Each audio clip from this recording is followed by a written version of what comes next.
Dahil sunod-sunod yung paggawa natin dito sa Pajero, syempre marami na rin tayong naayos. Kaya ngayong araw na to, nag-decide ako na i-test drive siya. Pero bago yun, syempre sinubukan ko munang pagganahin lahat ng electricals, mga bintana, headlight, tapos tsaka ko napansin na merong hindi gumagana. Pagpindot ko kasi sa busina, wala siyang tunog. Kaya ito, cancel muna ulit ang test drive. Saktong-sakto, meron naman akong busina dyan, kaya ikabit na natin. Sasabay na natin guys yung pagpapalit ng mga wipers. Kasi ito, since nagtatag-ulan na, baka pag nag-test drive tayo, kagaya niya, no, nalagas na yung ng wiper. Papalitan na natin, kaya bumili na rin ako ng mga wiper plates. So ito yung gagamitin natin na busina, low pump na velocity horn. Maganda to guys, lakas pa ng tunog. O diba, pag nilagay ito, mga stick ng forma. Tapos syempre, relays. Okay. Inuna ko na nga muna palang ikabit itong mga wipers, mga bossing, kasi yung ating horn, meron akong tutorial na gagawin. Yun yung sana yung panoorin ninyo, kasi yung pagkakabit ng wiper, madali lang naman. Lalo na yung mga gantong klase ng wipers, yung blow punk, madali lang kasi siyang ikabit.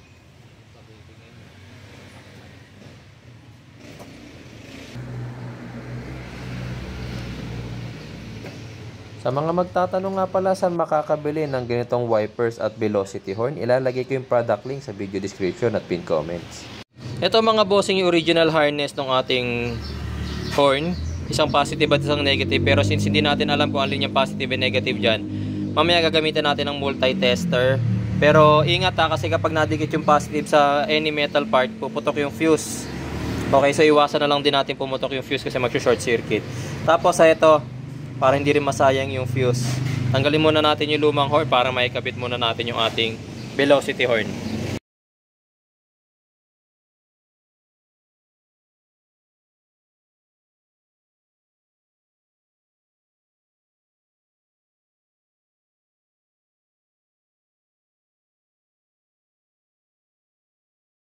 Since na-install na natin yung ating mga horns, syempre sa wiring na tayo mga bossing. Ito nga pala yung ating relay horn, blow punk din yan.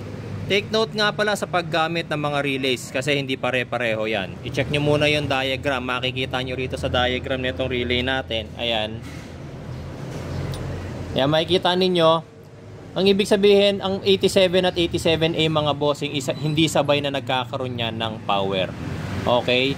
May mga relays kasi na once na magkaroon ng power ang number 85 at ang ating 86, yung ating mga trigger, sabay na nagkakaroon ng power yung 87 and 87A. Pero sa situation na to, hindi. Ito kagaya nito.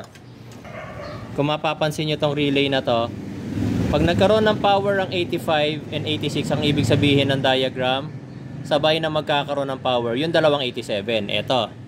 So unahin na nating lagyan ng connection mga bossing yung ating number 85 terminal and then yung ating number 86 terminal.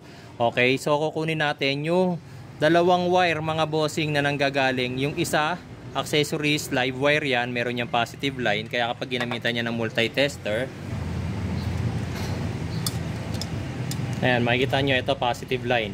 Ito is negative. Ito namang negative natin mga bossing, ito yung galing mismo sa ating horn switch. Yung button na pinipindot natin para makabusina, yan yon. Okay? So, yan yung gagawin nating 85. Itong positive line naman is 86. Okay? Ito yung ating relay socket. Number 85 natin. Actually guys, walang polarity pala tong gantong klase ng relay ha. Pag nakita ninyo na wala sa diagram, wala namang icon ng diode. Okay? So, wala siyang polarity. So, kahit mapagbaliktad nyo yung 85 and 86, walang problema. Okay? Pero kung gusto nyo pa rin sundin yung in general, so, ang 85 natin is black and then yung 86 natin is yung yellow. Okay? Ito na ngayon mga bossing yung wire na kailangan natin. Makikita ninyo, gumawa na ako ng connection. Ito yung fuse box. Tinanggal ko muna yung fuse para wala muna silang connection. Kasi nga pinagapan ko yung wire, pinalusot ko dito. Ito yan. Tapos ito ngayon mga bossing yung i-connecta natin. Syempre dito sa 30, number 30 terminal yung ating supply. Ito. Okay, kukonect natin dyan sa kulay green na yan.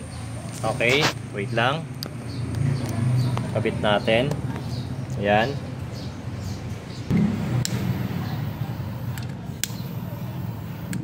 tapos na tayo sa connection guys. Last connection natin itong 87A, yung nasa gitna na yan. So sinasabi ko nga, dahil itong 87A natin is iba ang itong relay natin is iba ang connection, yung 87A di-disable natin. Hayaan lang natin na walang connection yan. Pero make sure mga bossing na nakabalot ng electrical tape, kasi kung makikita nyo, may nakalabas pa rin siyang copper. So kapag nadikit sa positive ay sa body ground yan mga bossing, short circuit ang aabutin yan. Okay, make sure lang na nabalutan nyo rin yung 87A na yan. Yun. Tapos i-connect na natin syempre yung ating relay. Yan. Tapos itatago na natin siya dito sa likod. At ikakabit na rin natin itong isang terminal na to, yung galing sa 87 natin kanina, papunta sa isang terminal nitong ating horn. Yan.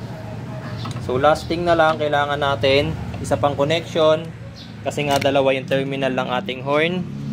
Ito yung isang wire yung galing sa 87. Tapos ito na lang, saan natin ikakabit? Body ground. Any metal part ngayon ng ating sasakyan is body ground. Okay, so susuplayan natin to siguro kahit dito sa mga tornilyo na to. Wire dito, papunta dito.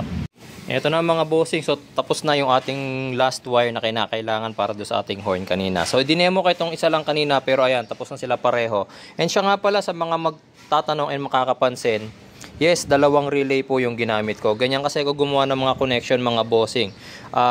Since mura lang naman yung relay, and di naman din ako nagtitipid sa materials, isang horn, isang relay ang ginagawa ko. Pero take note pwede kayong isang relay lang for both horns. Again, this is my project car, so I decided na gawing dalawang relay siya. Tapos itatago na lang natin yung placement niyan. And yung connection pareho lang po. And ngayon syempre testing time. Kabit muna natin yung fuse dito sa ating fuse box. Yan. Okay, dali kabit natin yung negative. Okay, and then tignan na natin mga bossing kung maganda yung tunog ng ating busina ngayon. Yan, turn on. Ay, naka-on na pala. Oh, yun oh.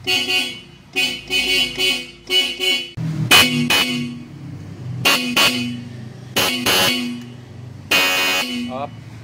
Okay. Up.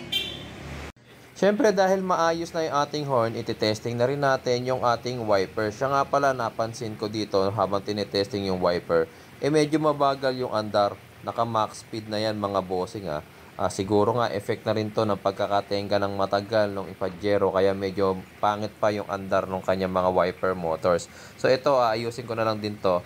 Pero titingnan muna natin, baka kailangan lang ilubricate yung mismong motor.